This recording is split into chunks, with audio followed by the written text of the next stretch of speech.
August 21st, 2022. Halfcast 338, episode 338. Let's go. Of course, I have a few things to share with you guys. An evening of reflection. Shall we?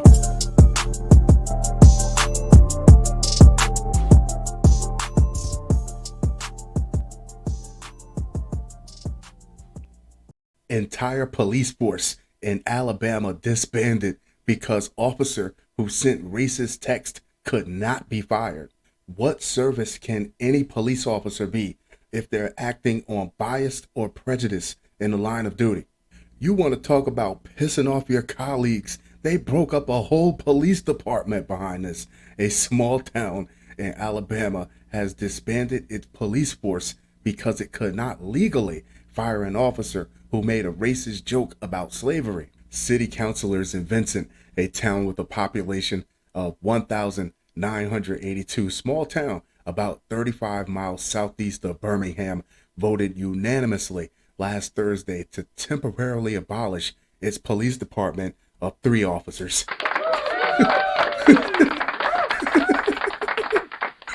There were more city councilors than police officers. At this point, that's just a neighborhood watch with a budget and a payroll. Vincent Mayor James Latimer said in a public meeting that this was the only way to stop paying the 2 officers involved in the incident due to a city policy that prevents any employee from being fired without 2 formal complaints and a verbal warning. Who grandfathered that bullshit in? That policy sounds like it should be written for people who work in cubicles, not for a line of work that demands that you be able to act without a discriminatory agenda. Both officers had already been placed on paid leave, and the 3rd officer on the force had resigned. That's it.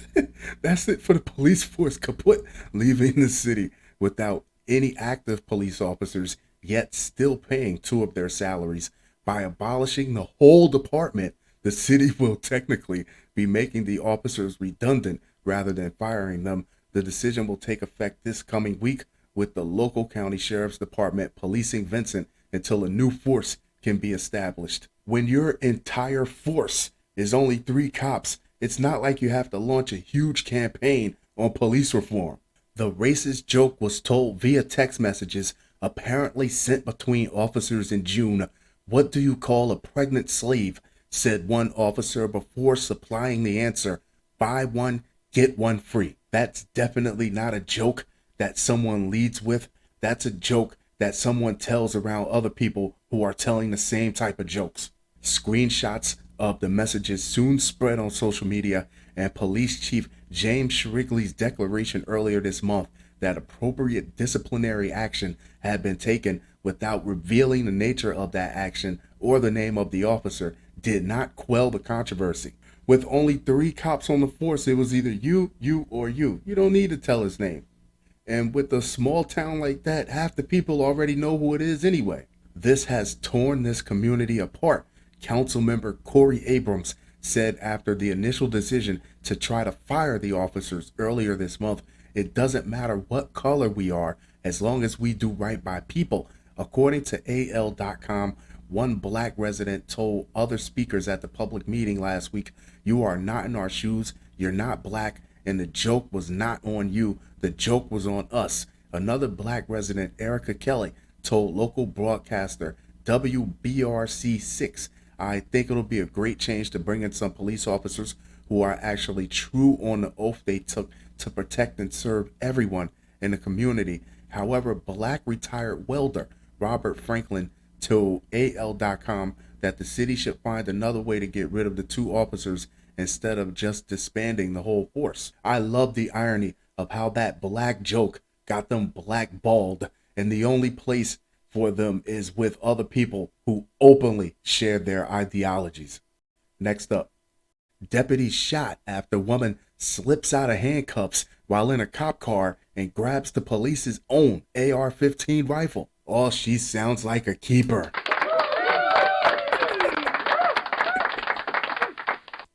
A police officer has been shot after a woman handcuffed in the back of a cop car, freed herself from handcuffs, and started firing his semi-automatic rifle. That's sloppy. How did she get a hold of that? Police of Grady County, Oklahoma, arrived at the home of Rachel Clay for a welfare check, according to local news outlet KWTV TV. Clay was detained in a police car after she was crawling around on her hands and knees in the yard and barking at police, according to the outlet. Police video from inside the vehicle showed Clay alone in the back seat, where she struggled to get out of the handcuffs and eventually freed one of her hands. She then reached through a partition between the front and back seats and grabbed an AR-15, worked out how to operate it, and started firing. Underestimated is an understatement, because they gave this woman all the time in the world to figure out not only how to get out of the cuffs, but how to arm herself with their own weapons. She fired 10 shots, according to reports, striking a civilian and a deputy. The Grady County Sheriff's Office stated an officer was wounded with non-life-threatening injuries, only ego-threatening injuries. According to records from the Grady County Law Enforcement Center, Clay was arrested after a 3-hour standoff in the car. She surrendered only when she was good and ready, and was charged with shooting with intent to kill and is being held under a $1 million bond. Taking this woman alive had to be of the utmost priority, because how can you explain to the people that this lady, one, broke free of your custody, and two, got a hold of one of your weapons so easily and used it against you? According to ABC7, Clay later tested positive for methamphetamines. There you go. Now it all makes sense. Citing court documents, KFOR, an Oklahoma news site, states that Clay has been prescribed medication for a mental illness, but is currently unmedicated. Who is this, Sarah Connor? It's a freak deal. It's one of these, I'm not going to say one in a million, but it's one of those deals that, once it happens, then you go back and try to make sure it never happens again. That's what we're looking at, said Grady County Undersheriff Gary Bogas. Next up, a group of Starbucks employees were accused of kidnapping their manager after asking for a raise and new equipment. Report says the revolution will not be televised, but it will be caffeinated. Authorities in Anderson, South Carolina, are investigating an incident that allegedly took place between employees and their manager on August 1st.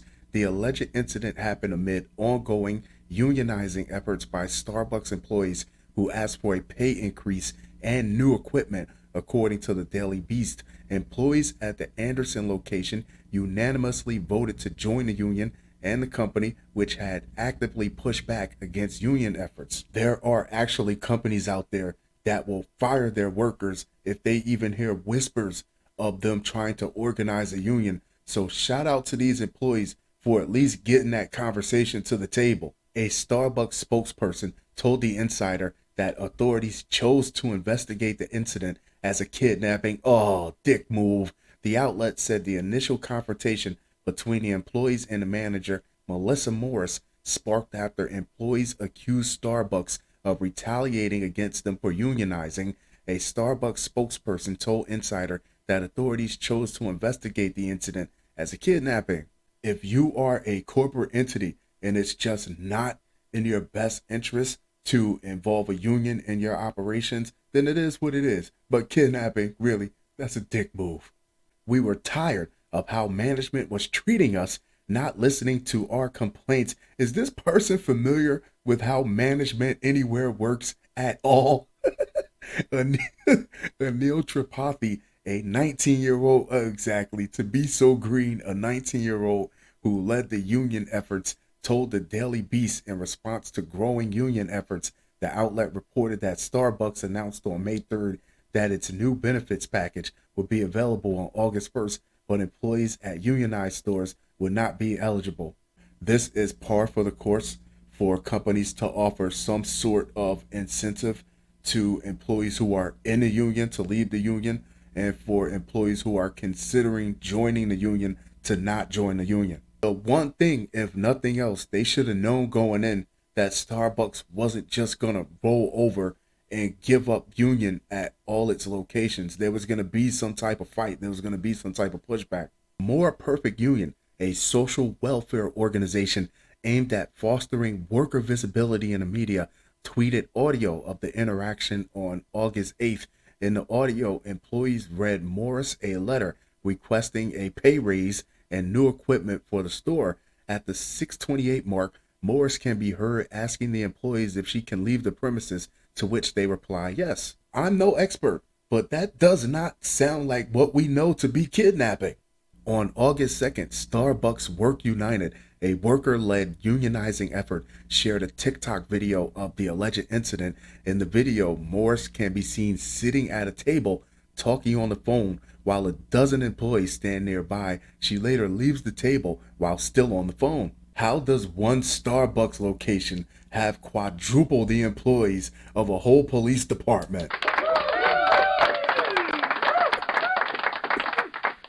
Tripathi told the Daily Beast that employees weren't menacing and kept a good distance away from Morris. However, Morris filed a report with the Anderson County Sheriff's Office 2 days later over the incident. According to the Daily Beast, sounds like corporate got a hold of her. Soon after, authorities interviewed employees about the incident, the outlet reported, adding that on August 6th, Tripathi and 10 Anderson co-workers learned they were being suspended. The investigation is ongoing. Oh, you know, HR and compliance and legal was all over that, telling that manager to say you felt threatened. That's zero tolerance in the workplace, and we could take the wind out of their sails a little bit. Starbucks said in a statement to the Daily Beast that the store manager felt threatened and unsafe, or she was told to say that she felt threatened and unsafe as a result of I'm biased, as a result of conduct by 11 store partners, and authorities advised them to suspend employees until the investigation is complete. They want to make an example out of us. Exactly. Tripathi told the outlet, adding that they see the suspension as direct retaliation for their union efforts, and that Morris was likely advised by Starbucks management to file a police report. Absolutely. Representatives for Starbucks Workers United, the Anderson County Sheriff's Office, and Tripathi did not immediately respond to insiders' requests for comment. Fun show. Fun show. Fun show. That being said, I'm going to wrap this one up, but I'll be sure to talk to you guys very, very soon. Adios.